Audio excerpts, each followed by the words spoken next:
Marcos capítulo de número 14, versículo 32 a seguir, diz assim: Então foram a um lugar chamado Getsemane, e ali chegados disse Jesus a seus discípulos: Assentai-vos aqui enquanto eu vou orar. E levando consigo a Pedro, Tiago e João, começou a sentir-se tomado de pavor e de angústia. E lhes disse assim: A minha alma está profundamente triste até a morte. Ficai aqui e vigiai. E adiantando-se um pouco, prostrou-se em terra e orava para que, se possível fosse, aquela hora lhe fosse poupada. E dizia assim: Abba, Pai, tudo te é possível. Passa de mim este cálice, contudo não seja o que eu quero, e sim o que tu queres. Voltando, achou-os dormindo e disse a Pedro: Simão, tu dormes? Não pudestes vigiar nenhuma hora? Vigiai e orai, para que não entreis em tentação. O espírito na verdade está pronto, mas a carne é fraca. E retirando-se de novo, orou repetindo as mesmas palavras. E voltando, achou-os outra vez dormindo, porque os seus olhos estavam pesados e não sabiam o que lhe responder. E veio pela terceira vez e disse-lhes: Ainda dormis e repousais? Basta, chegou a hora. O Filho do Homem está sendo entregue nas mãos dos pecadores. Levantai-vos, vamos, eis que o traidor se aproxima. Feche a sua Bíblia, coloque no banco, coloque na cadeira. Pegue na mão da pessoa mais bonita do seu lado. Atravesse a faixa de Gaza. Pegue na mão dele, isso, pegue na mão dela. Aperte com carinho até ele falar aleluia. Pentecostal que não faz barulho está com defeito de fabricação, não é? Vamos orar. Senhor Jesus, eu te exalto, eu te glorifico. Te exalto porque o Senhor é rei. Te glorifico porque o Senhor me deu a honra de ministrar aos seus súditos nessa noite. Te exalto, ó Deus, porque eu sei em quem tenho crido. E te glorifico porque sei que o Senhor já está atento às nossas orações esta noite.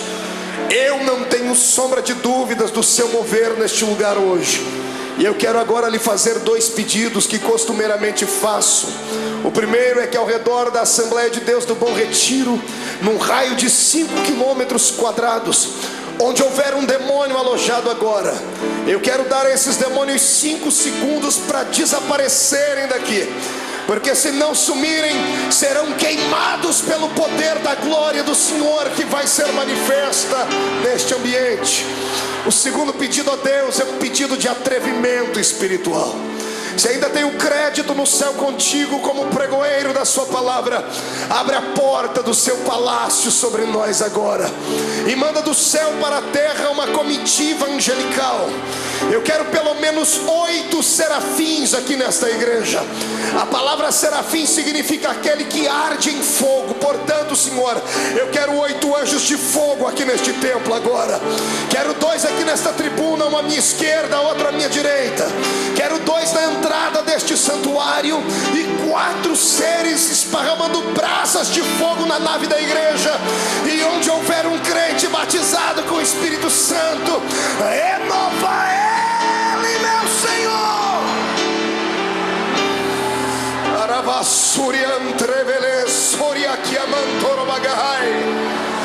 Deus, tu não precisa da ajuda do homem para nada. Tu és onipotente, Senhor. Então mostra a sua onipotência nesta noite.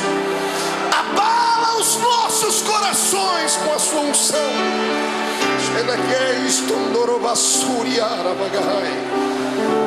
Muito obrigado, Jesus. Fica conosco aqui. Amém e amém. Erga o dedo indicador para o céu comigo, o dedo de profeta. Aponte o dedo no nariz do seu irmão. Diga para ele: escute aqui.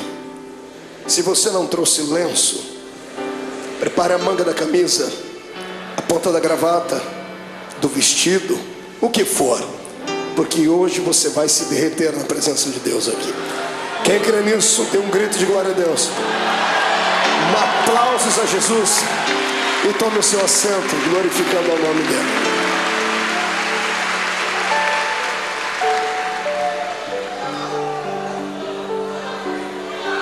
Aleluia.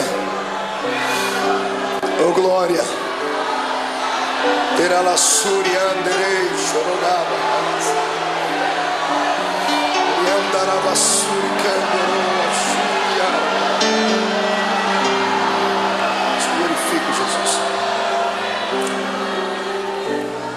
Senhoras e senhores, amada noiva do Cordeiro, quando eu abro a minha Bíblia Sagrada no Evangelho de Marcos, no capítulo 14, aqui onde lemos, diante dos momentos que antecederam a crucificação de Jesus, eu tenho uma palavra atualizada para os nossos corações.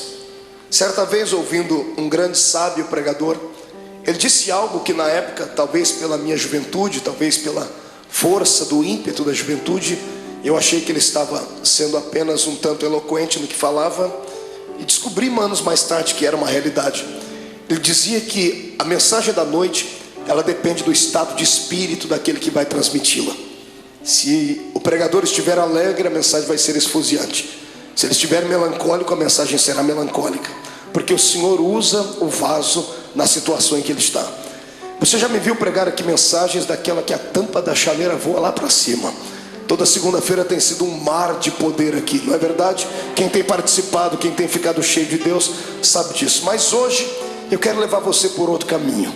Quero convidar você para se entregar a Jesus hoje e permitir que Ele venha moldar de novo o seu vaso. Eu sei que vaso só pode ser quebrado no processo da preparação.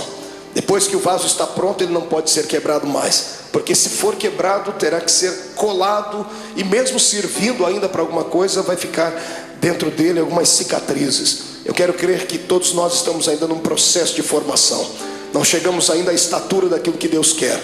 Então hoje o Senhor vai despedaçar o nosso vaso, e nós vamos sair daqui um pouquinho mais apaixonados pelo Cristo ao qual nós servimos. Amém? Então dê um grito de glória a Deus para estremecer o inferno inteiro. Viver não é fácil. Viver é uma aventura. O dom da vida não foi confiado a todo o grande universo. O dom da vida, a existência mais plena dela, o Senhor confiou apenas nós que somos seres humanos. Pastor, mas os animais não vivem, as plantas não vivem, vivem, mas o estado deles é vegetativo. Não tem alma, não tem espírito. Eles têm apenas um breve espaço de tempo e existem apenas para algumas finalidades. Somente o ser humano vive para a eternidade. Por isso que nós somos dotados de sentimentos. O que é o sentimento?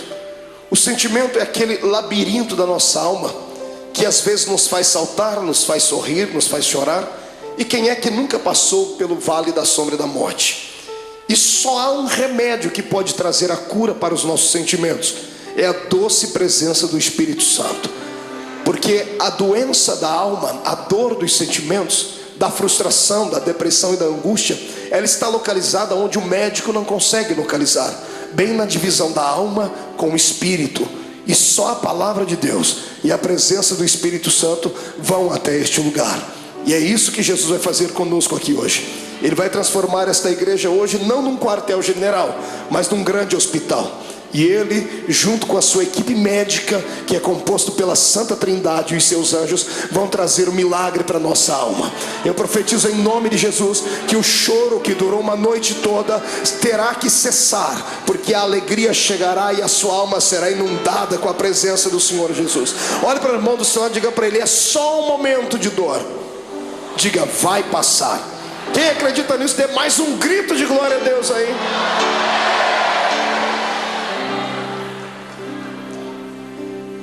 Quando eu olho para Jesus e fico às vezes tentando usar o meu raciocínio humano, por que é que Ele veio? Alguns pensam que Ele veio à terra apenas para implantar mais uma religião. Não era isso. O mundo já tinha muitas religiões.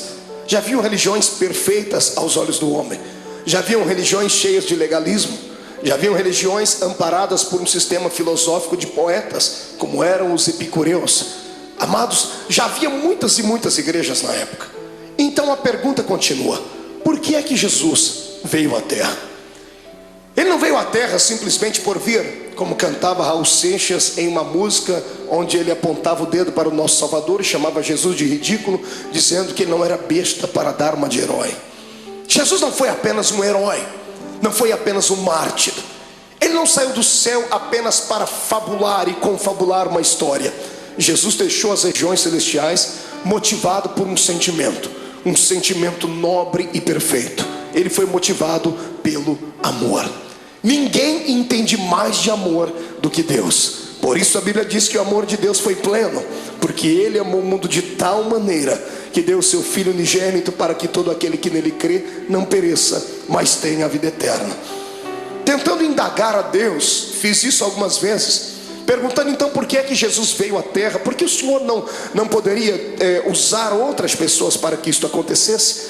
O Senhor me disse: você não leu a Bíblia direito, porque desde o Gênesis eu tenho levantado homens para serem exemplos, mas todos eles têm fracassado.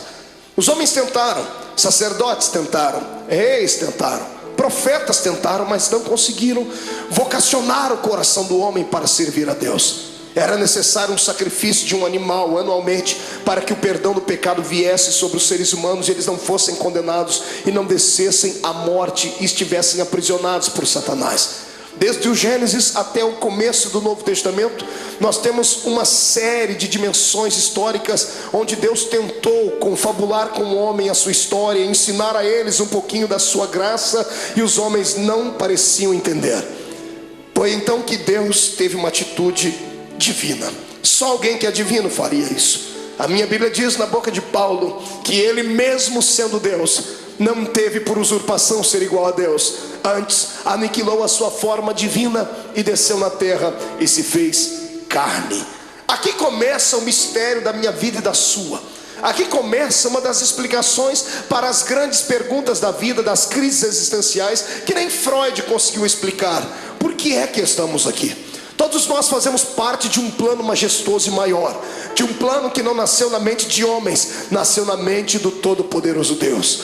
No meio do caminho houve percalços, houve bloqueios, e Deus então, para reconstruir a sua história, o seu plano original, Ele teve que sair do céu e vir ser um entre nós. A minha maior alegria como homem nesta terra, como pregador do Evangelho, não é ter viajado por mais de 40 países do mundo.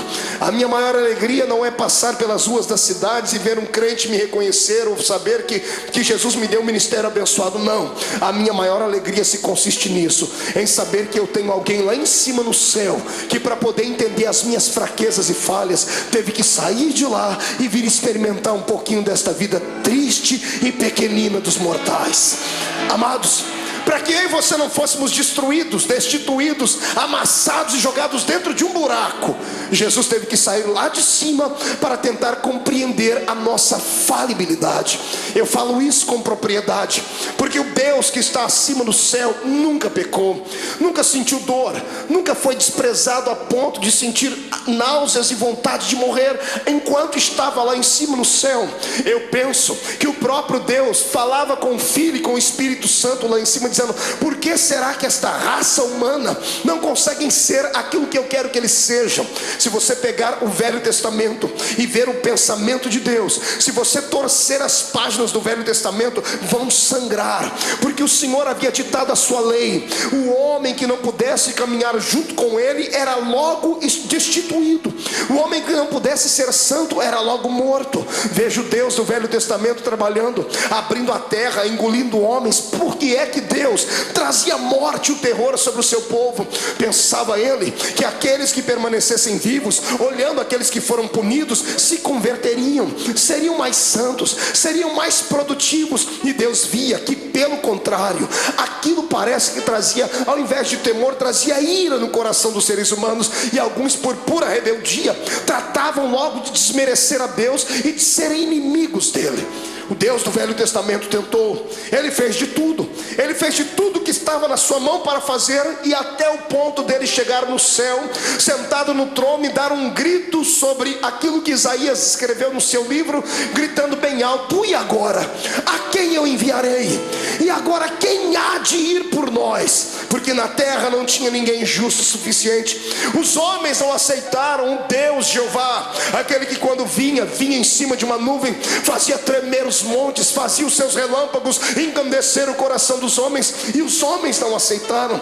Então o Senhor está no céu, tentando encontrar uma nova maneira de atuar, e a maneira foi aquela mais talvez não pensada, mas que chegou a chocar o próprio Deus. O seu Filho, sentado à sua direita, se levanta e diz: Pai, está chegando a hora então de nós tomarmos uma atitude divina.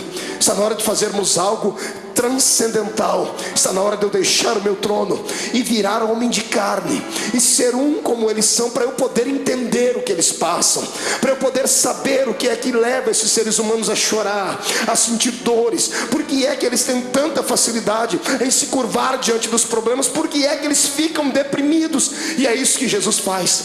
A transferência do céu para a terra não foi apenas um ato da legalidade divina, foi um ato imortal de Deus. Deus se fez carne para vir aqui entender a minha vida e a sua vida. O que eu acho mais lindo é que ele entendeu. Ele passou pelos mesmos vales que nós passamos, ele passou pelas mesmas sombras que nós passamos, e o mais importante, ele venceu. Ele deu para nós um exemplo dizendo: é possível passar pelo vale e se levantar lá na frente. É possível andar de cabeça baixa, mas daqui a pouco erguer a sua cabeça, porque o ser humano é imagem e semelhança de Deus. Eu não prego nessa noite para um público comum de derrotados. Eu prego para homens e mulheres de carne e osso, mas que tem uma essência divina dentro deles. Eu olho para fora e vejo a embalagem, mas o conteúdo desses que me ouvem é um conteúdo transcendental. O Deus eterno que criou o universo pela força do seu poder e pelo poder da sua palavra o sustenta, habita dentro desse homem e desta mulher que está aí do seu lado. Quem acredita nisso, ergue a mão para cima e glorifique a Deus.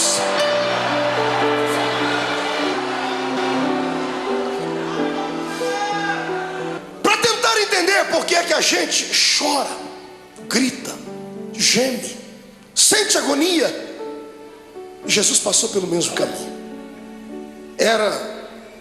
Estava chegando os últimos dias dele na terra. Ele sempre foi um homem de oração. Eu amo Jesus por causa dos seus ensinamentos, aqueles que ele dava com a sua boca e aqueles que ele exemplificava. Sempre que ele queria exemplificar alguma coisa, ele usava os seus apetrechos divinos. Todas as vezes que ele operava um grande milagre, ele se escondia no meio do mato para orar. Diferente dos seres humanos do século 21. Toda vez que temos uma vitória, a primeira coisa que fazemos é ir para um restaurante comer uma boa picanha. Fazemos festa, não é verdade? Fazemos uma viagem, empreendemos uma ida até a beira da praia. Jesus sabia do perigo de se ter uma vitória. Toda vez que você tem uma vitória, o seu arqui-inimigo fica furioso muito mais do que antes, e ele vai preparar uma luta pior ali na frente. E se você não se preparar, não estiver com seu espírito pronto, você pode sucumbir ali na frente. É por isso que todas as vezes que ele tinha uma vitória, ele se separava e ia para o monte orar. Nesse dia, foi um dia diferente. Jesus acordou melancólico, entristecido, porque ele não era apenas Deus, ele também era homem. Era homem sujeito às fraquezas. Quando ele se destituiu da essência da glória, ele se revestiu da nossa humanidade. E ele tinha um problema que eu e você não temos. Mesmo sendo homem, ele tinha o poder de ver o futuro, porque ele era homem, mas também era Deus. Ele tinha a sua natureza humana, mas também tinha a sua natureza divina. A sua natureza humana dava a ele condições de sentir sede, ao ponto de pedir para uma mulher: me dá água porque eu tenho sede. Mas a sua natureza divina logo se impunha, e ele mesmo dizia à mulher: mas se tu soubesses quem fala contigo, você pediria água para mim, e eu te daria uma água que você beberia e nunca mais tornaria a ter sede. Na sua natureza humana, ele se cansou um dia na polpa do barco, dormiu e relaxou, ao ponto de Satanás se levantar e quase afundar o barco. Ele estava cansado, por isso dormiu. Mas quando se revestia da natureza divina, ele olhava para o mais miserável pecador e gritava no ouvido e no coração dele, dizendo assim: vinde a mim, vós, os que estáis cansados e oprimidos, porque eu vos aliviarei. Nessa manhã, o lado humano dele estava tranquilo, porque não enxergava o futuro. Mas o lado divino pregava peças nele, porque ele enxergava além daquilo que os olhos humanos viam. Mesmo sendo homem, ele continuava sendo Deus, e ele tinha percepção de algumas coisas do futuro. E nessa manhã, quando ele acordou, ele sabia o que ia acontecer. Sabendo o que ia acontecer, ele não sorri, ele não conta uma história comum, porque ele era um homem como nós somos. Ele convida os seus discípulos nesse dia. Todas as vezes que ele ia para o monte orar, ele levava só 3. Era Pedro, Tiago e João. Nesse dia ele olhou para todo mundo e disse: gente, vamos orar comigo. Eu imagino os discípulos olhando uns para os outros, dizendo assim: o quê? Jesus está pedindo oração para a gente? Ele está pedindo para a gente acompanhar ele até o monte para orar. E ele foi. Quando ele chegou naquele monte, dobrou o joelho. Todos eles dobraram o joelho junto com ele e começaram a orar, ou começaram a rezar, eu não sei. Repetiram as palavras que ele havia ensinado. Ninguém conhecia Deus a fundo. A religião deles antes de Cristo, era uma religião canalizada em rituais humanos, em dogmas falíveis. Talvez eles não sabiam conversar com Deus na intimidade com a qual Jesus falava. Por isso Jesus os ensinou a oração do Pai Nosso. Mas ele pediu para que eles orassem com ele, porque ele estava abatido naquele dia. E tendo orado, eu penso que, não sei se você passa por isso, mas eu passo. Quando eu estou muito angustiado, quando eu estou muito atribulado, eu preciso gritar. Eu preciso desestressar. Eu subo um monte que tem na minha terra e tem uma árvorezinha lá. Eu já falei dessa árvore para todo mundo, tem isso gravado em fitas. A árvore sofre comigo quando eu estou passando pelo vale, porque eu encho ela de tapa. Eu desestresso orando e dou uns tapas. Não que a árvore tenha nada a ver com o meu problema, mas é assim que eu me desestresso. Eu imagino Jesus nesse dia angustiado, atormentado, ele olhando para os seus discípulos, ele querendo orar, ele querendo falar tudo que estava dentro dele, mas de repente ele olhava por cima dos ombros, ele via Tiago, Pedro, João, ele via André, ele via os outros, e ele viu quão pequeninos eles eram apenas discípulos, não haviam atingido a estatura de mestre. O discípulo tem muita facilidade de se escandalizar, tem muita facilidade de ficar pequenino diante de situações difíceis. E eu imagino Jesus dizendo para si mesmo: se eu falar o que eu preciso, eles vão desanimar, eu tenho que demonstrar fortaleza para eles. E Jesus não aguentando mais, ele precisava orar. Ele levanta a cabeça, levanta da oração, deixa todo mundo orando. Ele pega 3 entre os 11 que foram, porque Judas não foi com ele esse dia, Judas ficou, tinha só 11 com ele. Ele levanta e chama os 3 mais chegados dele. Ele bate o nome de Pedro, Tiago e João, disse: meninos, vamos orar comigo. E para eles ele conta o que está acontecendo. A minha alma está angustiada. Você consegue ouvir isso da boca do seu Deus? Ou você acha que isso é um privilégio só seu? De sentir dores, de chegar em dias dentro da sua casa que dá vontade de morrer, dá vontade de entrar dentro do quarto e fazer uma besteira. Ou você acha que porque você é crente, você está bem guardado e você tem anticorpos espirituais suficientes para te proteger de toda avalanche do mundo? Não, você é um ser humano. A diferença entre o ímpio e o justo não é vista somente nessa terra, será vista na outra. Mas a minha Bíblia diz que da mesma sorte que sofre o ímpio, sofre o justo. A diferença não é em sofrer, a diferença é em como sofrer. O ímpio sofre desesperado, dá um tiro na sua orelha, fuma droga, injeta, bebe muito, até cair no chão, porque assim ele alivia a sua dor. Nós que somos crentes não fazemos isso, mas quando temos os nossos problemas, nós entramos dentro do quarto e tomamos um chazinho da raiz de Jessé, e o Espírito Santo vem acalentar. É só assim que a gente passa pelo vale. Eu estou te mostrando o seu Deus em agonia. É bonito falar do Jesus andando em cima das águas, é lindo falar sobre ele multiplicando os pães, é poderoso falar sobre ele se transcendendo no Monte Tabor diante dos seus discípulos e falando com Moisés e Elias. É lindo ver o nosso Senhor abrir os olhos dos cegos e dizer ao morto de 4 dias: sai para fora.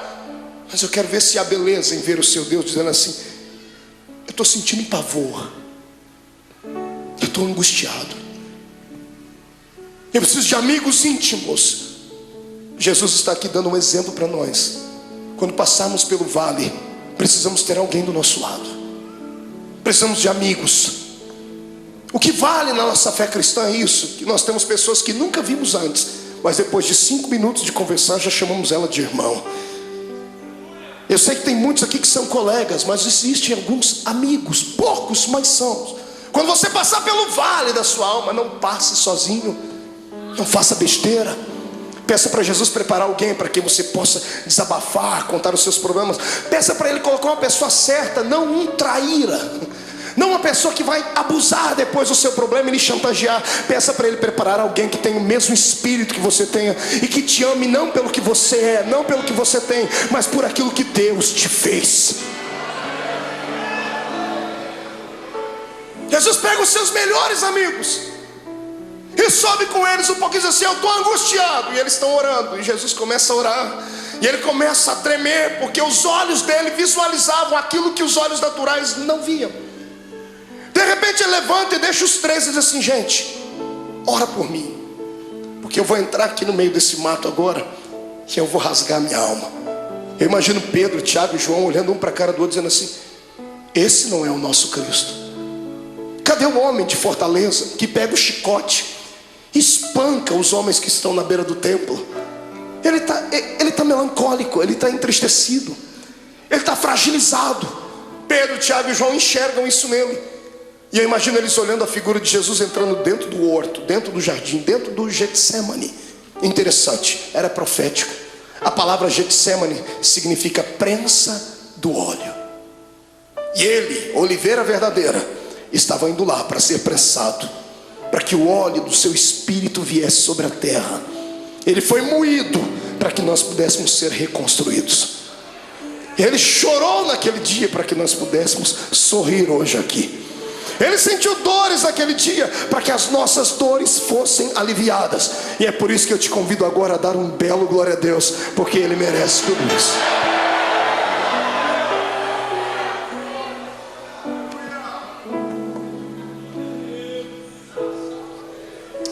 Ele começa a orar. Agora que não tem mais ninguém perto dele, ele rasga a alma. Ele diz assim: Pai, eu sei que a hora é chegada, mas o meu lado humano não está aguentando. Então eu vou fazer um pedido ao Senhor. Se der, Pai, passa de mim esse cálice. Se der, risque esse momento. Se der, me priva de sentir aquilo que eu já estou vendo que vou ter que sentir. Quando Jesus ora desse jeito, é posto uma vírgula na sua oração. Se levantam dois reinos do lado dele nesse momento: o reino de Deus e o reino de Satanás. Os anjos se calam no céu, o próprio Deus está em silêncio no céu olhando. Os demônios estão fazendo figa, estão torcendo, dizendo assim: se ele não for até o fim, não tem salvação. Se ele não for até o fim, o plano está mais uma vez destruído. E Satanás está lá orando para si mesmo, pedindo para que todos os poderes das trevas viessem trazer uma nuvem negra sobre Jesus naquele dia. E quando Jesus diz: Pai, se for possível, passa de mim esse momento, esse era o lado humano. O lado divino dele sobrepõe. E ele abre os olhos. E se como homem ele enxergava apenas o jardim naquela noite, se como homem ele enxergava apenas as árvores, o céu que devia estar escuro e o vento soprando, se como homem ele enxergava apenas pedras e relva, como Deus ele enxergou além de tudo aquilo. Ele enxergou além das pedras, além da relva. Ele enxergou além do tempo. Ele enxergou além dos séculos. Ele enxergou além do espaço. E sabe o que ele viu? Você.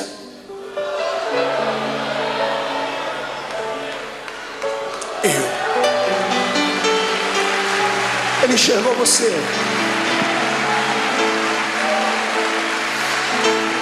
Sabe como ele te enxergou?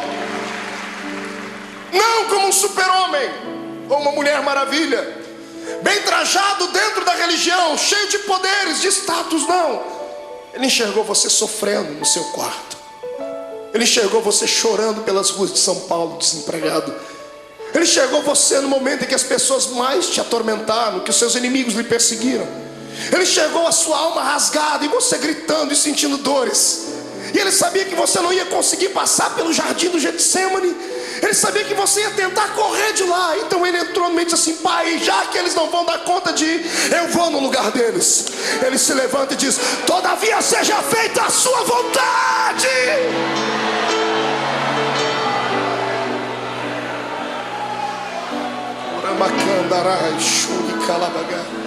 Feche seus olhos por um momento. Eu sinto que a noite deste dia vai ser diferente. Não sou só eu que estou passando pelo vale, estou sentindo dores. O Senhor está me dizendo que tem pessoas que entraram aqui gemendo hoje. Tem pessoas que essa segunda-feira perdeu sentido para ela. O feriado não teve alegria nenhuma. Tem gente aqui dentro que sequer conseguiu dar um glória a Deus. E não é porque não queria, é porque a sua alma está mais atormentada do que tudo. Veio buscar aqui hoje, nessa noite, um escape. Tentou enxergar aqui uma luzinha no fundo do túnel. Em nome de Jesus, como profeta do Deus Deus vivo, eu profetizo que o tempo de cantar chegou. Os espíritos de tormento, os espíritos de acusação, os espíritos que provocam o seu espírito e te deixam abatido, chegaram até a porta do templo, mas tiveram que voltar. Quando eu fiz a oração inicial, eles tiveram que recuar 5 quilômetros. E eu te dou uma palavra de Deus: eles não vão voltar. Você vai sair daqui hoje de cabeça erguida, sorridente, alegre, de paz, cheio de Deus. Vai entrar na rua da sua casa com a coroa da vitória. Você não é um derrotado, você não é mais um. Você nasceu para a vitória. Quem acredita nisso, adore ao Senhor.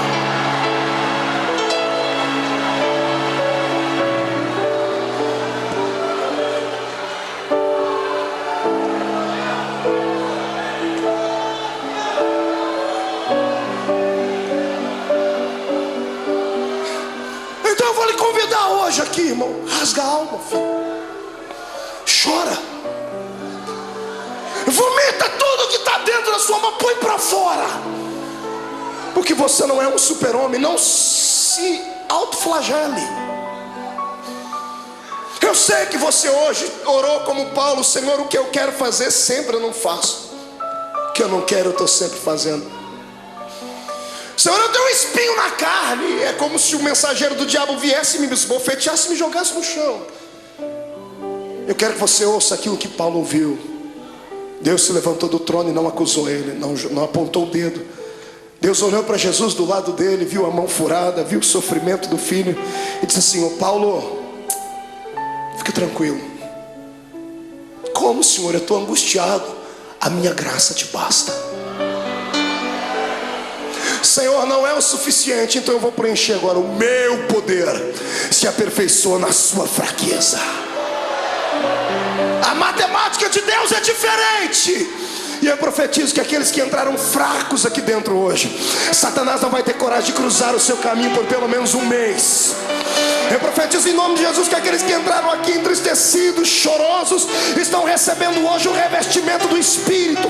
Vão sair daqui armados até os dentes. Eu digo aos demônios: caiam fora da vida dos servos de Deus, porque o poder do Senhor se manifesta. Mão direita para cima. Faça um carinho nas costas do seu irmão. Diga para ele: a angústia, o pavor, a angústia e a tristeza, a angústia e o abandono são o caminho mais fácil, mais rápido de tocar o coração de Deus.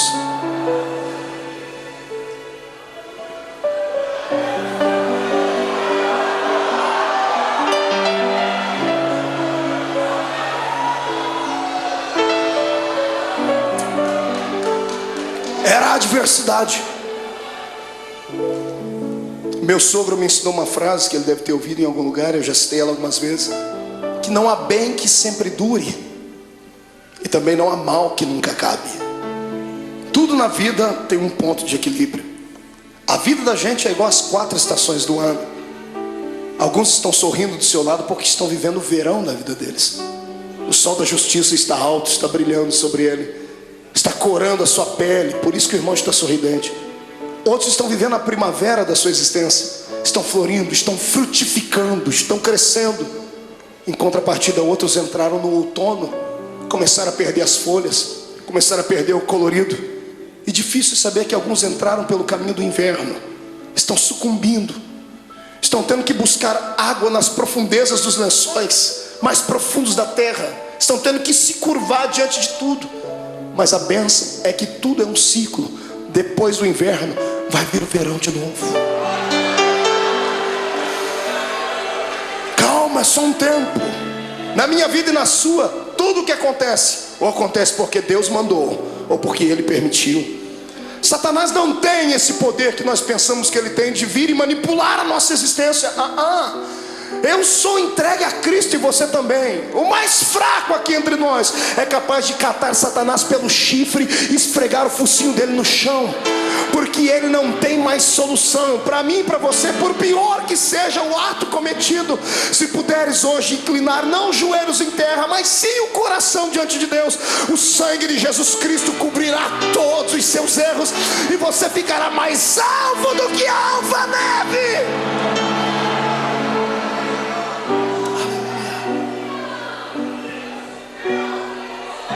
Mas escute, o que é para você passar, ninguém vai passar no seu lugar. E tem épocas na vida que a gente tem que passar sozinhos. Tem vale que não tem amigo íntimo, ninguém. Tem coisas que somos só nós e Deus. E o pior é que nesse exato momento parece que Deus nos esquece. Eu não sei o que é pior, a correção de Deus ou o silêncio dele. O silêncio, quando você grita e lá do céu vem uma resposta assim: psss. Jesus estava sentindo assim aqui. A alma dele estava contrita. Ele chegou no ápice da vida de um ser humano. Ele levanta daquele horto tremendo, suando sangue. Eu fui estudar isso à luz da ciência. A ciência diz que é raro, mas é possível. Por que é que uma pessoa chega a transpirar sangue? A ciência diz que quando a pessoa está passando por uma agonia muito grande, o seu metabolismo fica todo alterado. 3 coisas podem acontecer. Primeiro, ela pode sofrer um infarto no miocárdio, porque a adrenalina correndo pelo seu corpo, o coração não dá conta de bombear tanto sangue e pode explodir. Segundo, quando a etapa do coração é vencida, as veias do cérebro não suportam, a pessoa pode sofrer um derrame. Terceiro, quando é vencida a etapa do coração e da mente, aí os poros se dilatam e o sangue que está sob pressão dentro do corpo, ele sai pela pele. Como Jesus não podia morrer de ataque cardíaco, nem podia morrer de derrame cerebral, porque a cruz estava preparada, o sangue dele saiu pela testa, pelos poros. Eu queria que você imaginasse a afeição do seu Cristo quando ele passou a mão na testa e viu o sangue. O lado humano dele deve ter se contorcido, mas era preciso passar por aquele vale, era preciso ir até o fim. Ele levanta dali como um vitorioso. O reino das trevas está abalado porque acharam que ele ia parar naquele momento. Ele levanta e pega os discípulos dormindo. Que decepção. Mas ele sabia que eles eram fracos. Ele olhou para os discípulos, acordou e disse assim: nem uma hora pudestes velar comigo? E os discípulos já correm e dobram o joelho. Jesus diz: não, agora é tarde. Eis que o Filho do Homem será entregue na mão dos pecadores. Quando ele acaba de fazer isso, eles ouvem passos de uma multidão de homens que vem vindo. Tochas acesas vêm iluminando o caminho deles, liderado por alguns homens da religião judaica. E no meio da multidão Jesus viu um rosto conhecido, o rosto de um dos seus discípulos. Esse discípulo vai dar um beijo em Jesus. E aqui eu começo a aprender com Jesus coisas lindas, coisas que nós não aprendemos com o ser humano. Quando Judas dá um beijo nele, Jesus era tão amável, ele acreditava tanto no poder que ele tinha de envolver as pessoas, ele tinha tanta pena da alma do ser humano, que quando Judas lhe beijou, ele já sabia o motivo. Ele poderia ter expulsado Judas. Imagine você sabendo que uma pessoa que com um beijo ela vai lhe levar à morte. O que você faria? Esmurraria ela? Arrancaria a cabeça dela? O que é que você faria? Pois Jesus olhou para ele depois do beijo e disse assim: amigo. Jesus não era hipócrita, nem falso. Mesmo Judas traindo ele, disse: você ainda é meu amigo. Essa palavra vem de encontro àqueles que durante essa semana traíram Deus. Traíram Deus com seus atos, traíram Deus com as suas palavras, negaram Jesus com seus feitos. Porque eu creio que eu não estou pregando aqui para uma assembleia de homens puros e mulheres purificadas, porque se todos aqui fossem santos à estatura que pensam, não estariam sentados nesse banco, estariam voando com os anjos aqui. Eu sei que estou pregando aqui para gente que passou pelo vale, porque o meu Deus não fala com quem está ausente, Ele fala com quem está presente. Mas Jesus manda dizer que Ele está apaixonado pela sua fé, está apaixonado pela sua coragem. Você caiu, veio aqui se arrastando com a boca no pó, mas crendo no que está escrito, que o justo pode cair até 7 vezes, mas o Deus que Ele serve, de todas elas o colocará de pé.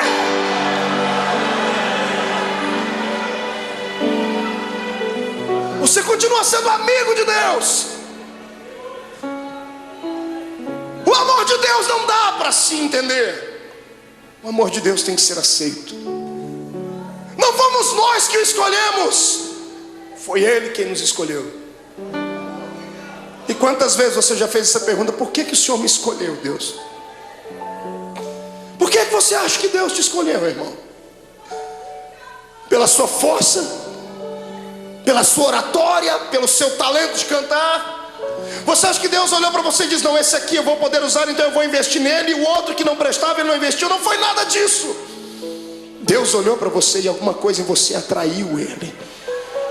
Não foi você que foi buscar Deus em uma igreja, foi Ele que trabalhou no seu coração em casa, usou o testemunho de alguém. Deus queria você, mas a palavra final foi sua: eu vou. Quando você disse vou, o Senhor disse: pronto, eu escolhi, agora Ele veio.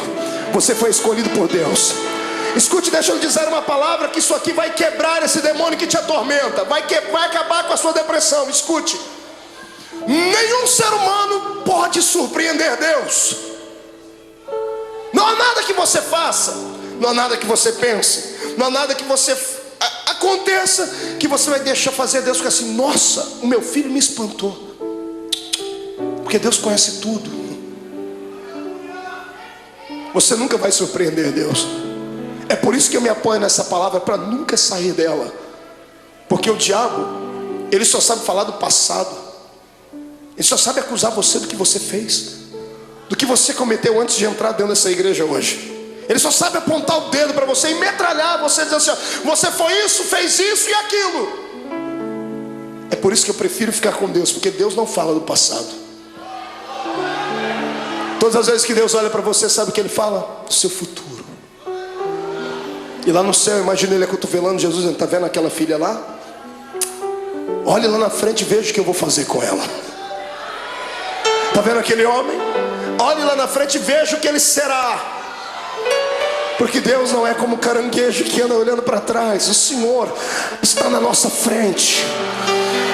O Senhor está além das suas fraquezas. O poder do Senhor está além da sua humanidade. O poder de Deus está além dos seus complexos. É por isso que eu te convido nessa noite: saia de dentro da prisão que está a sua alma. Deixa o Senhor hoje sacudir as portas desta prisão e arrancá-las para fora. Deixa Deus mostrar para você que mesmo amarrado em um tronco, com os pés amarrados, todo ensanguentado, você ainda tem um cântico nos seus lábios, tem uma arma atômica nos seus lábios. Enquanto você cantar, as muralhas vão cair. Eu convido você hoje a saltar para dentro do território dos vitoriosos. Yes, adore o seu Deus.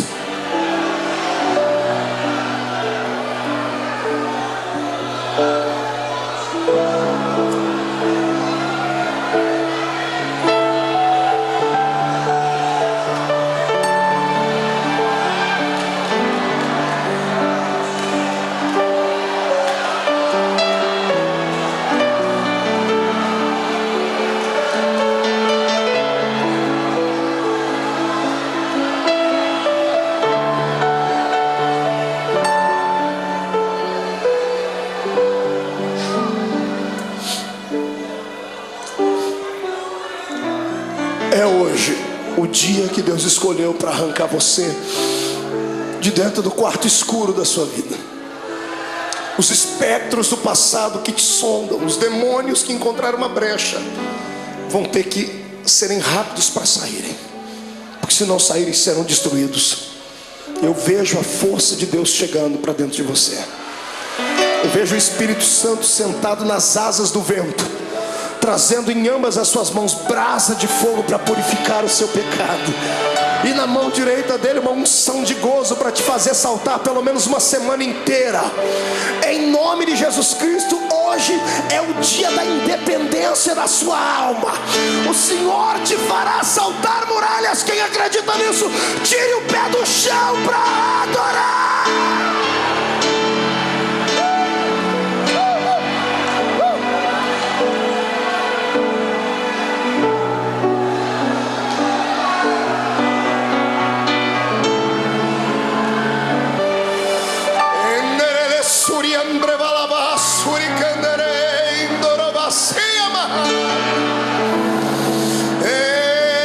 Adore a Deus, cante um hino de vitória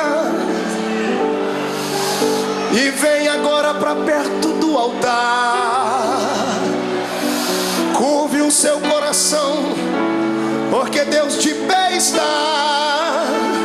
A Assembleia de Deus do Bom Retiro nessa noite será impactada aqui, porque é um Deus lá em cima que olhou para mim e olhou para ti. Venha do céu agora a sua unção e encha os meus irmãos. Receba em nome de Jesus Cristo agora.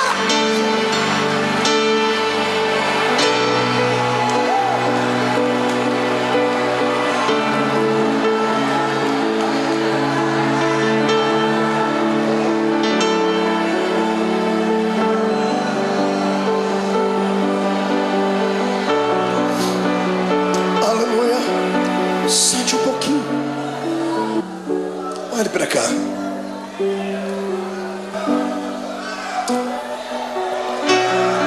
Tem um santo católico. Ele foi canonizado pelos homens, mas o exemplo de vida e de fé dele impactou um tempo. Chamava-se São Francisco de Assis. São Francisco de Assis fez uma oração, e uma frase da sua oração eu peguei para mim, para orá-la sempre que eu estou passando por problemas. Ele disse assim: Deus, dá-me forças para suportar aquilo que eu não posso mudar. Gravou ela aí? Peça isso para Deus. Dá-me forças para suportar aquilo que eu não posso mudar. Tem coisas na vida que não dá para mudar. O filho que foi embora não volta mais. A doença que dizimou parte do corpo não tem como retroceder. O abandono, a tristeza, muitas vezes não tem como retroceder. Então peça para Deus te dar força para suportar. O que importa é em como enfrentar esse dia de dificuldade. É em como você vai enxergar o seu jardim. Você pode enxergar o seu jardim como sendo o ápice do abandono de Deus, ou pode enxergar o seu jardim como sendo o pódio da coroação da sua vida. Depende da maneira como você foi para lá. Jesus foi preparado para o jardim. Por isso ele orava antes, incessantemente. Por isso ele buscava Deus. Por isso ele passou 40 dias no deserto, em jejum. Porque ele sabia que a missão dele era grande, como a sua é. Sabe por que você está querendo parar? Porque você não se preparou. Tem levado uma vida de brincadeira, pensando que a igreja é apenas um lugarzinho de reunião social, pensando que a fé cristã é só aqueles dogmazinhos ensinados pelo pai e pela mãe. Não, a salvação não é hereditária. A salvação é pessoal, é uma experiência com Deus. Busque a sua experiência nessa noite. O Senhor transmutará esse coração de pedra num coração de carne, trará alegria para dentro da sua vida, e você vai ter força para viver. Lá está ele. Olha o seu Jesus sendo preso. Quando os homens vêm prender ele, ele tinha passado uma noite de oração. Às vezes eu tenho pena, entre aspas, dos demônios, porque eles vêm atormentar quando a gente está fraco na carne, mas o espírito está forte. Os homens chegam e Jesus pergunta para eles: a quem buscais? E eles dizem: a Jesus. Naquele momento ele não falou como homem, ele falou como o Deus lá do Êxodo. Ele olhou para eles assim: eu sou.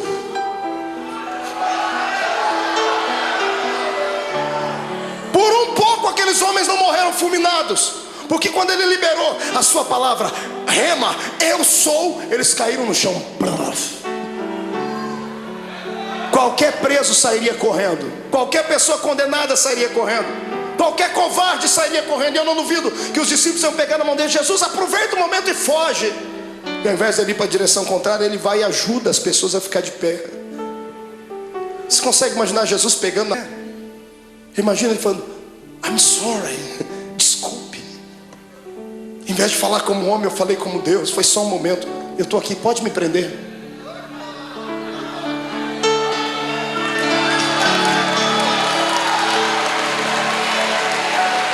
Me prenda.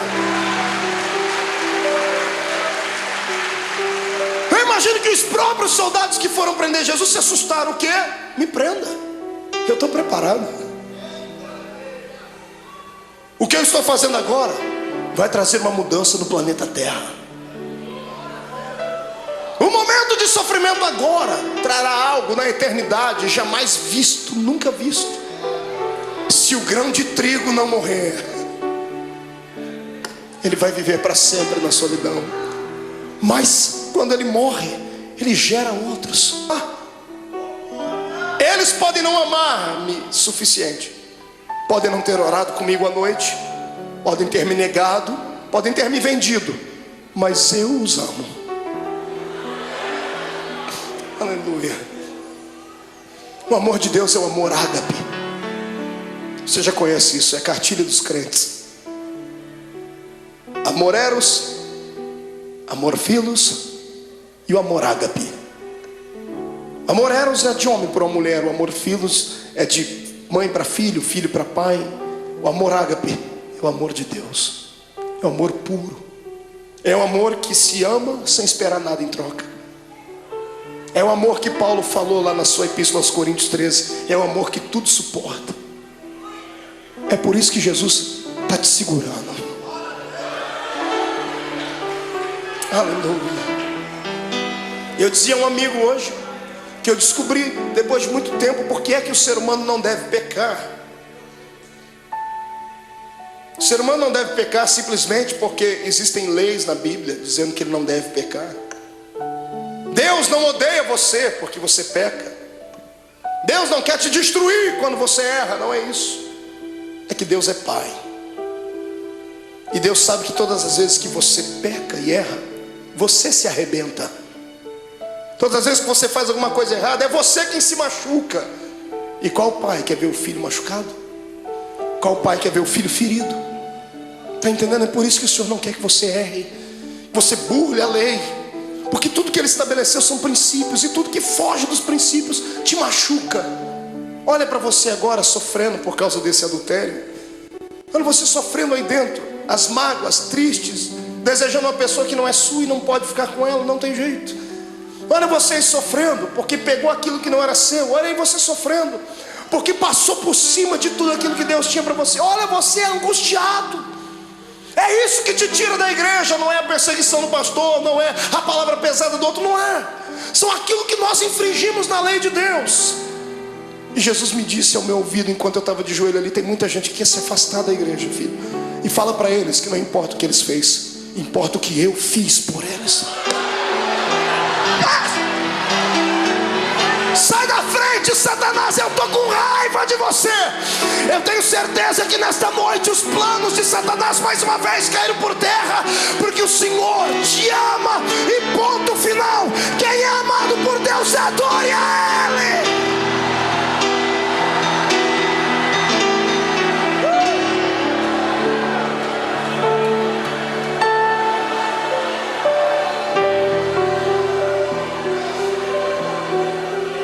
Filhos,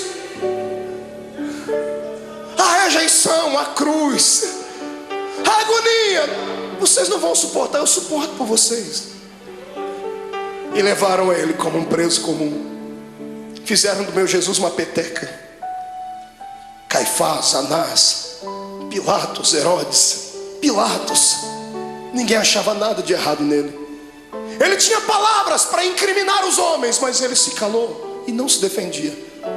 Pilatos fica estarrecido e diz assim: que homem é esse? Pilatos queria soltar Jesus, mas o ego dele era muito massageado pelos judeus.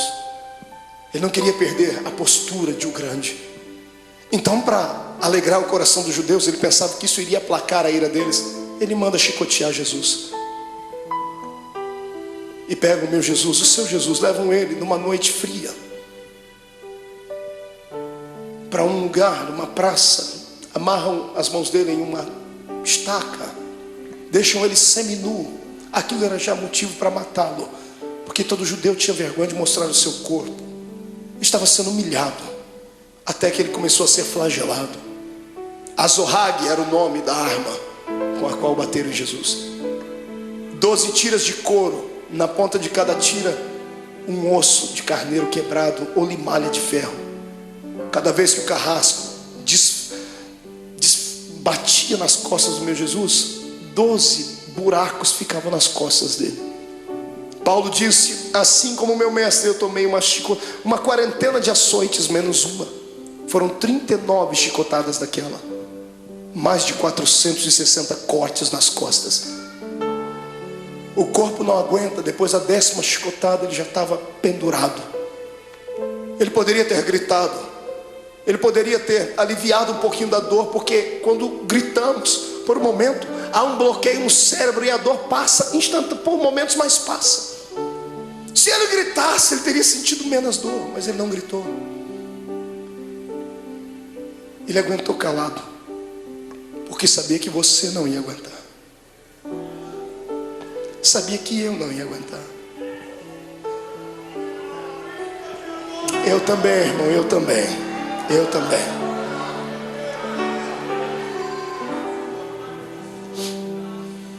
Quando tiram Jesus da estaca, ele está semi-morto, caído no chão. Alguém embrulha o corpo dele num pano, pensando fazer o bem, estavam fazendo o mal. Jogam ele dentro de uma cova, dentro de uma cela fria, úmida, fétida. No outro dia de manhãzinha, Pilatos já havia se reunido com algumas pessoas. O povo não havia quem acalmasse o povo quer a morte dele. Pilatos se levantou e chamou a multidão e disse assim: olha, hoje é um dia especial. Hoje eu tenho direito e posso liberar o perdão para um preso. Vocês têm esse homem chamado Jesus e tem Barrabás. Barrabás era um terrorista, era um prisioneiro político, era um homem que queria lutar contra o reino de Roma, por isso estava preso. Um homem zarrão, de quase 1,90 m, diz a história. E quando colocaram Barrabás e pegaram o nosso Jesus todo machucado de manhã, ele não jantou na noite, não tomou café de manhã. Ele estava fragilizado, com o corpo tremendo, perdeu muito sangue na noite. As pessoas olham para os dois e, pagos por dinheiro, gritam: solte Barrabás. Pilatos não entende o que a multidão está falando. Ele vai, lava as suas mãos, diz assim: bom, que caia sobre a cabeça de vocês o sangue desse homem. Os soldados ficaram possessos por demônios. Agarram o meu Jesus e o seu, e o pano que estava coberto sobre o corpo de Jesus havia colado nas feridas que estavam nas costas dele. 400 cortes abertos, o pano colou a noite toda ali. Um soldado arranca aquele pano com força, abrindo todas as feridas de uma só vez. Ele deve ter soltado um gemido muito forte. Para brincar com ele, porque alguém dizia que ele era o rei, fizeram uma coroa de espinhos. Cada espinho tinha pelo menos 9 a 10 centímetros de comprimento. Espinhos que eram capazes de perfurar uma madeira. E colocaram na cabeça do nosso Jesus. Colocaram uma capa vermelha sobre ele, bateram com uma cana na cabeça dele para que a coroa fincasse mais ainda. E alguém dizia: tu não és o rei? Eis aí a tua coroa. Pegam o patíbulo da cruz, a haste onde os braços dele foram presos e fixos, colocam nos ombros dele e ele sobe a via da crucificação. A cruz não podia ser posta inteira nos ombros de um preso, porque ela pesava quase 140, 150 quilos. Ninguém daria conta de levar. Era só a parte principal. Jesus está subindo aquela travessia. Aquilo era um show, era um espetáculo que todos aguardavam.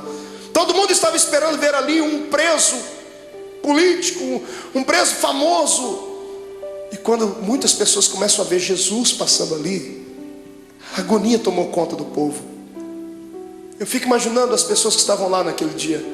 Imagino Lázaro, o amigo de Jesus, do lado de Marta e Maria, as irmãs segurando ele.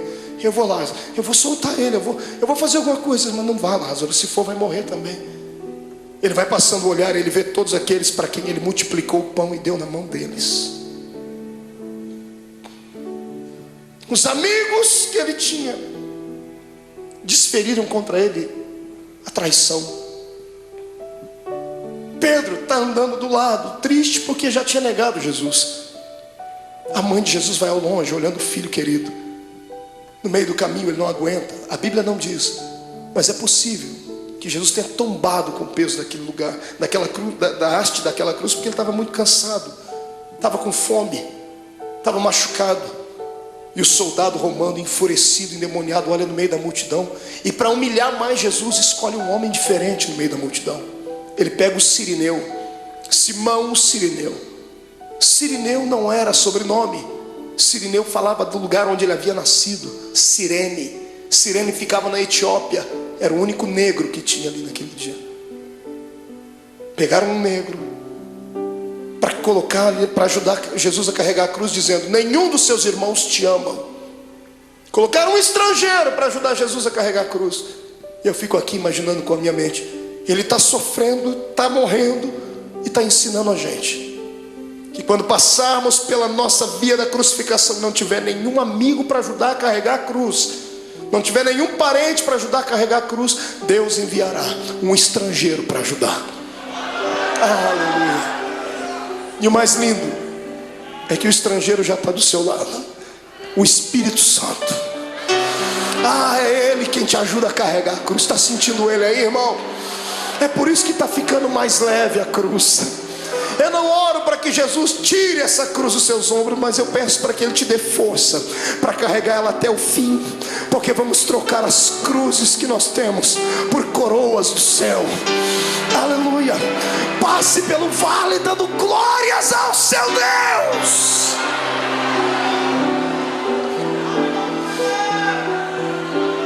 Sobe comigo. Vem no Gólgota comigo. Ele está subindo, a multidão está indo atrás, os soldados estão gritando. Quando chegam lá em cima no Gólgota, tiram a haste que estava sobre os ombros de Jesus e pegam a haste maior e pregam lá, então sim uma cruz. Pegam Jesus e vão crucificá-lo.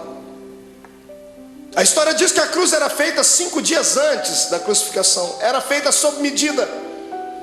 Por quê? Por causa do tamanho e o peso do preso. Era feita sob medida porque antes de pregarem o preso já havia um lugar próprio para cravar o prego. Já faziam um buraco na cruz para que facilitasse a entrada do prego. Então quando vão pregar o nosso Jesus, problema, a cruz não era dele, era sua, era minha, era do infeliz, do Barrabás. E os pecados de Barrabás, os meus e os seus, eram muito maiores do que tudo já imaginado. Os pecados da humanidade inteira.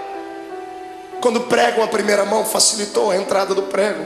Quando vão pregar a segunda, não dá, porque o braço dele era menor. Então eles esticam Jesus. O salmista disse que esticaram o nosso mestre, ao ponto de quase desconjuntar os ossos. Os ossos não podiam ser quebrados, mas desconjuntados. Quando esticam Jesus, ele sente dores inimagináveis. Pregam a mão dele, o suplício maior vem na sequência, porque a mão ainda tem muita carne. Como é que se prega o pé? Não pregaram 2 pés de uma vez, porque não tinha prego que suportasse. Pregaram primeiro o primeiro pé. Pregos de 17 centímetros, golpe desferido em cima do osso, ou entre as juntas dos pés. Quando o primeiro prego entra e crava o pé do meu Jesus naquela cruz, ele deve ter se contorcido, um desejo de gritar, mas era tudo que Satanás queria ouvir, fraqueza. E ele engolia seco, porque por dentro ele dizia para si mesmo: já vai acabar, não vai demorar muito, eles não vão suportar isso, então eu suporto por eles. Pegam o segundo pé e outro prego, pregam o segundo pé em cima do primeiro. Então temos 2 pregos segurando os pés dele na cruz. Quando os soldados levantam a cruz, o buraco no Gólgota está feito. Levantam a cruz e era um preso. Você já viu algum policial tratar bem um preso? Abrir a porta do camburão e dizer assim: entra por favor, querido.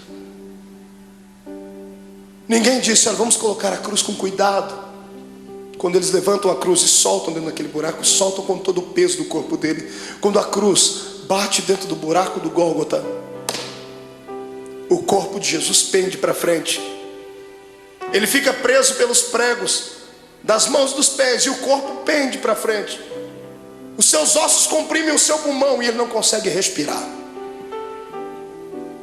Ele sabia mais do que ninguém que carne sufocada, Deus não aceitava o sacrifício dela. Então ele arruma força onde não tem, ele segura nos pregos, ele firma os pés e traz o corpo para trás, num esforço quase que sobre-humano, sentindo dores que você jamais sonhou. E quando ele encosta na cruz, ele respira um pouquinho só aliviado. E então ele começa a ficar tonto. Estava fraco do dia anterior.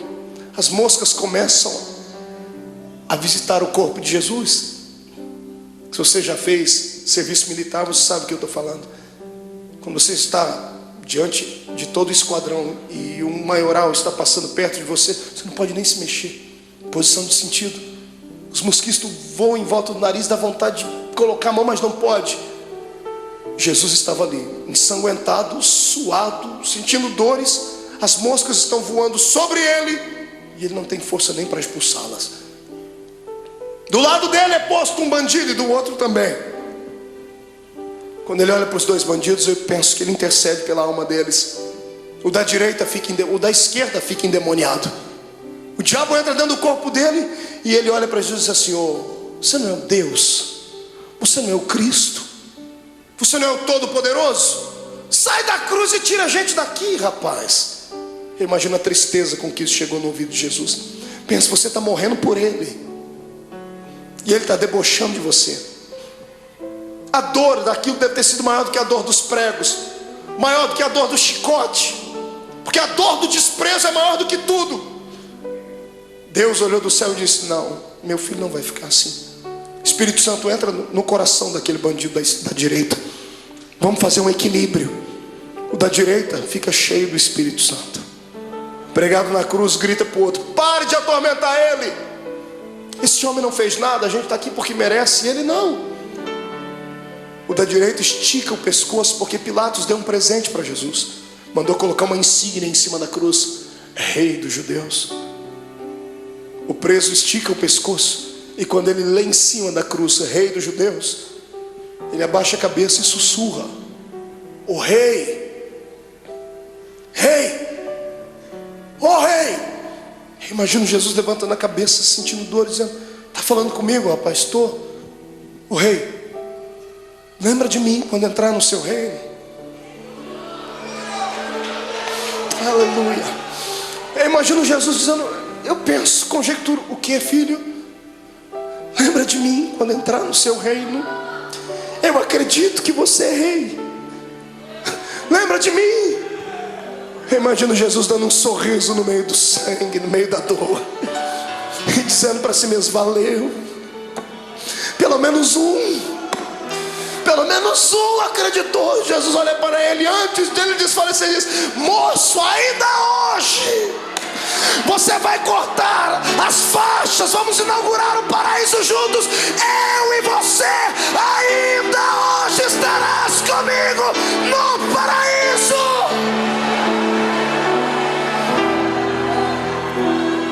Era bacana.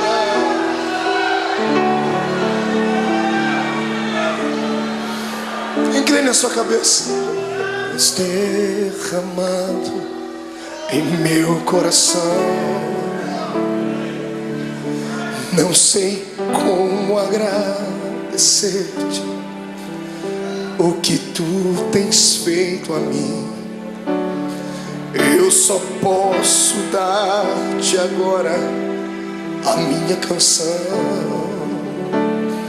Quem pode cantar comigo?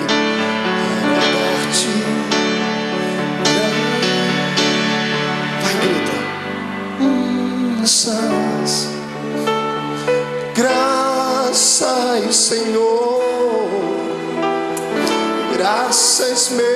meu Senhor Jesus.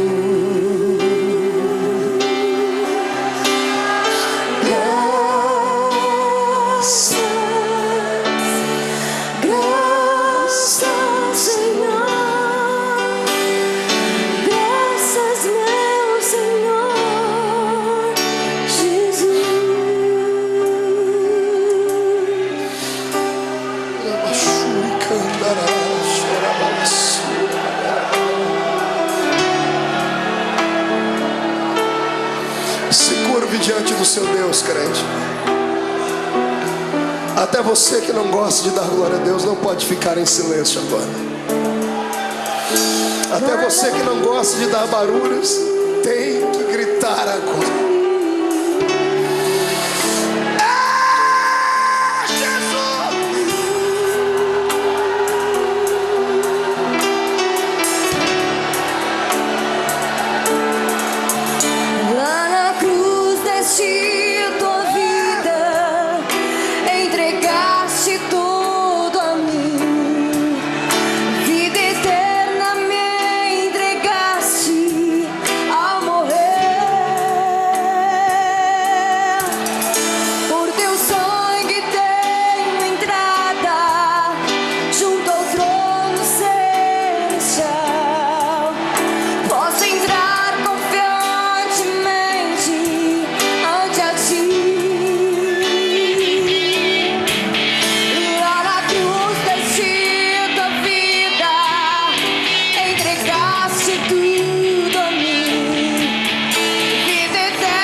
Todo crente batizado com o Espírito Santo seja renovado. Todo crente que está envolvido pelo poder do sangue de Jesus Cristo seja renovado. Quem nunca orou em línguas, que seja batizado agora. Que este lugar comece a flamejar.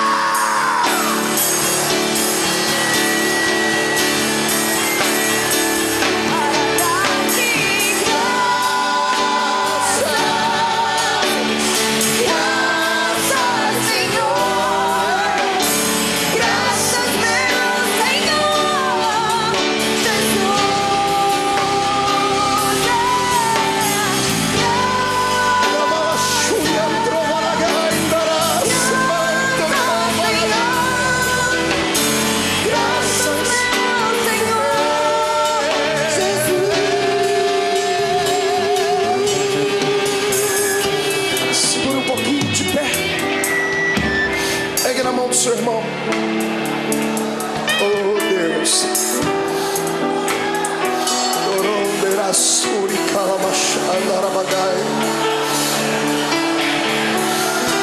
eu sinto o poder do sangue de Jesus aqui. O Senhor está perdoando pecados nessa noite. Aleluia! Sai da frente, Satanás! Estamos em guerra!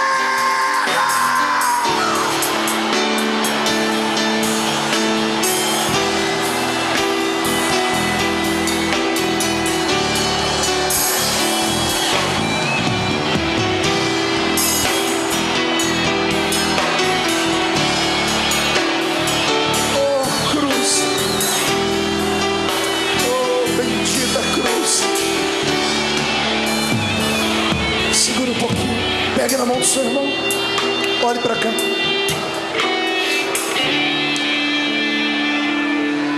A agonia dele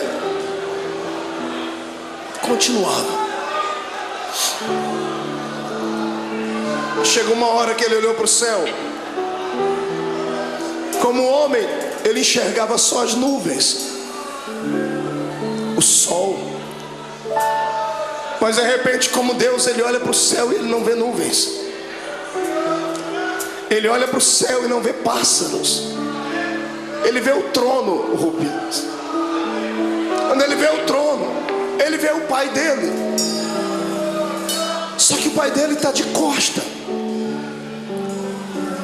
O pai virou as costas para ele. E no momento de dor, de muita agonia, ele disse: "Ô pai, por que tu me abandonou?" Quantas vezes você já falou isso, crente? Deus entende quando você diz isso, porque Jesus passou por isso. Não é que Deus estivesse feliz com o sofrimento do filho.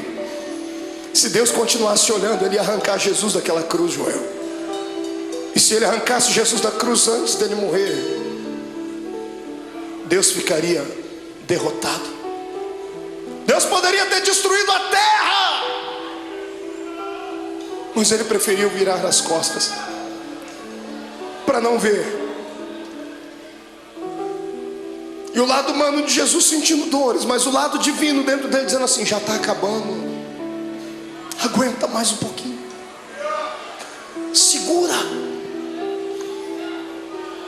A morte está lá com as garras da mente de Jesus, tentando arrancar o espírito dele, e ela não consegue, porque ele não tinha pecado.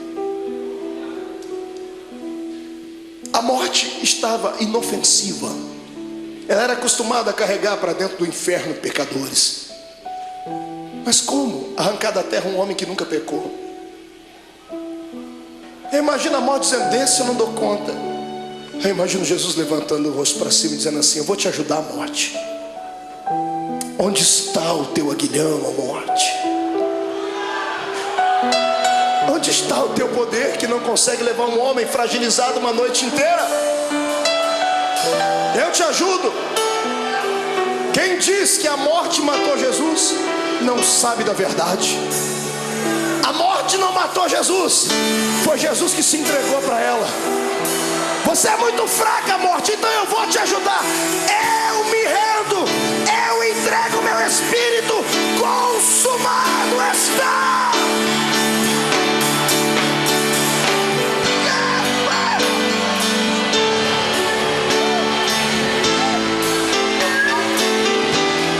Este é o Cristo que tu serves.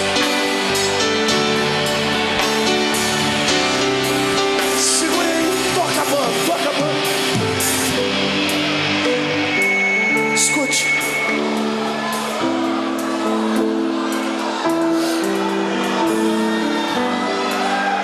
Segure só um pouquinho. Quando a cabeça de Jesus pendeu, o astro-rei deixou de brilhar. O cosmos e a natureza se curvaram diante do Rei eterno. As rochas se fenderam. O sol se escureceu. A multidão que gritou: crucifica-o, começou a bater no peito e dizendo: ele era Deus. O centurião que ajudou a fragilizar o corpo dele está embaixo da cruz, gaguejando e dizendo: esse homem era o Filho de Deus. Maria está embaixo, João está abraçado com ela, dizendo: aguenta, mãe, aguenta. Tiram Jesus da cruz. Ele morreu primeiro do que os bandidos. E um dia eu orei a Deus, Deus me revelou por quê. Por que Jesus morreu antes dos bandidos, irmão? Será que Jesus era tão fraco assim? Porque os outros bandidos também foram flagelizados. Por que Jesus morreu primeiro? Eu perguntei a ele um dia, e o que ele me respondeu: é só crente cheio do Espírito Santo para entender. Jesus nunca gostou da morte. E todo morto que cruzou o caminho dele ressuscitou. Todo. Ele chegou a parar velório, cortejo fúnebre. Jesus nunca gostou da morte porque ele era Deus. Ele sabia que o homem não foi feito para morrer. Toda vez que a morte cruzou o caminho dele, ele parou ela. Nesse dia, para não ver os dois morrerem antes, ele falou: eu vou morrer primeiro, porque se eles morrerem eu vou ter que ressuscitar eles aqui. Perto de mim ninguém fica morto. Aleluia.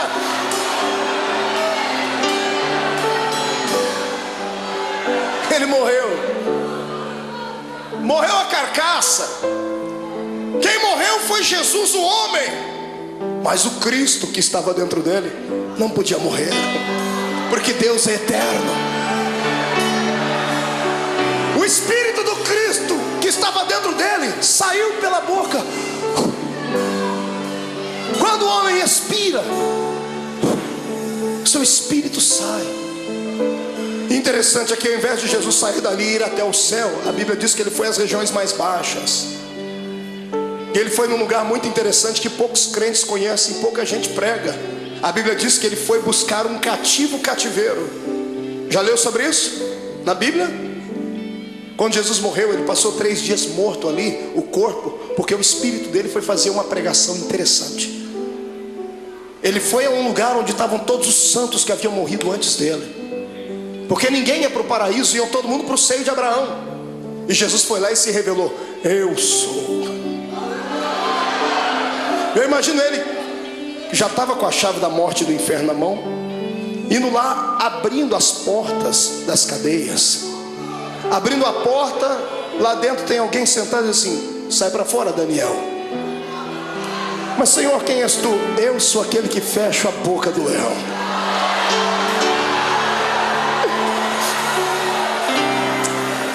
Sai para fora, Jeremias. Quem é o Senhor? Eu sou o oleiro e você continua sendo vaso. Vai na porta. Sai para fora, Ezequiel. Quem és tu, Senhor? Esqueceu de mim? Eu sou aquele que mediu as águas para que você entrasse nelas. Águas de vida, águas que purificam, sou eu. Jesus vai na cela de um homem chamado Manoá. Quando ele abre a porta: sai para fora, Manoá. Senhor, quem és tu, Manoá? Você perguntou o meu nome quando eu fui anunciar o seu filho. Eu sou o maravilhoso, Manoá. Sou eu.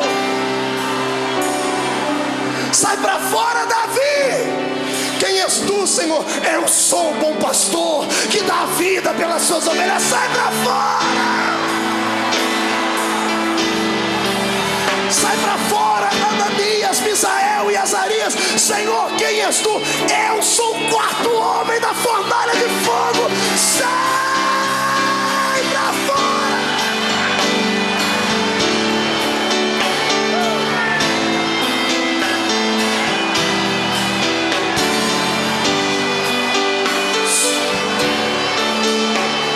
Segure. Jesus chega numa porta. Era um dos últimos a ter entrado lá antes dele. Ele abre a porta, está lá um sujeito de barba. Ele diz: João, sai para fora, João. Mas Senhor, quem és tu? João não me conhece? Imagina João olhando e dizendo: oh Senhor, desculpa. É que a última vez que eu lhe vi, o Senhor era um cordeiro, e agora eu vejo que tu és o leão. O leão da tribo de Judá.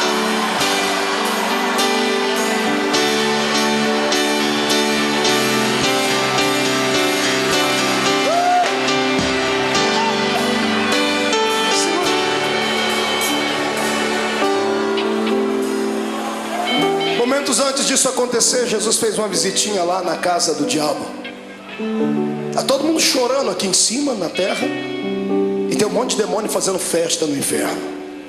A morte e o diabo dançando catira e forró. Os demônios cantando, é festa. Jesus morreu. Quando Jesus morreu, eles esperavam que ia cair uma pedra em cima da cabeça deles. Quando Jesus expirou, eles: ai, mas não aconteceu nada, então vencemos. Passaram a noite toda fazendo festa lá no antro do inferno. Não foi num belo dia, os demônios todos deitados, cansados, dormindo. Eu imagino. escuridão do inferno começa a receber luz. Ele vem, e não vem andando, vem flutuando dentro daquele lugar.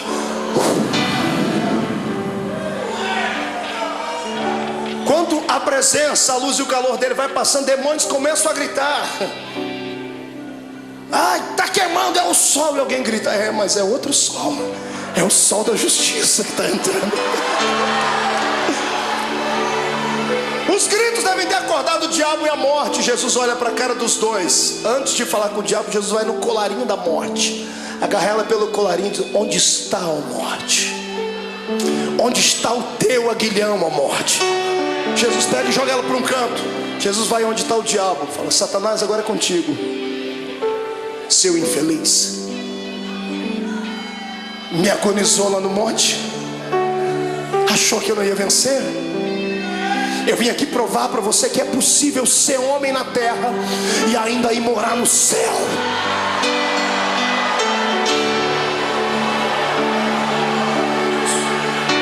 Eu imagino o diabo com as duas mãos aqui, ó. Imagina Jesus: o que você está fazendo, ô cão? Não, é que aquela historinha lá de Gênesis 3:15, né? A semente da mulher vai esmagar a minha cabeça. Imagina Jesus dizendo: não, fica tranquilo, eu poderia fazer isso agora, mas não vou fazer. Não, o senhor é bonzinho, obrigado. Sou bonzinho? Me dê a chave da morte do inferno aqui. E Jesus vai saindo, eu imagino. E o diabo: mas e a cabeça e o pé, como é que fica? Calma, eu vou dar uma trégua por alguns momentos, porque mesmo eu podendo esmagar a sua cabeça, eu não vou fazer isso agora, porque eu seria egoísta. Eu vou repartir isso com muita gente ainda. Eu imagino Jesus apontando o dedo dele: fica assim por enquanto, mas em breve, o Deus de paz esmagará Satanás embaixo dos nossos pés.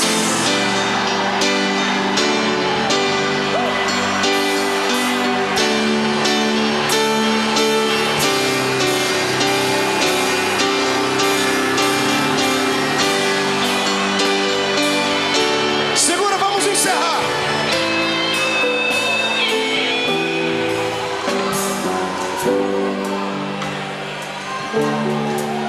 Três dias depois,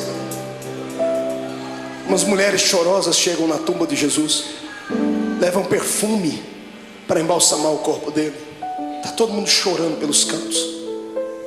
Quando elas chegam na tumba de José de Arimateia, que emprestou para Jesus, a pedra gigantesca estava removida. Desesperadas, elas pensam que alguém roubou o corpo de Jesus. Quando elas entram lá dentro, no meio de duas pedras tem dois homens de branco. Os homens estão sorrindo, um sorriso angelical. Um dia nós vamos vê-los. E as mulheres perguntam: onde puseram o nosso mestre? E os homens dão um grito para elas: mulheres, por que procurais entre os mortos aquele que vive? Ele não está mais aqui, ele já ressuscitou.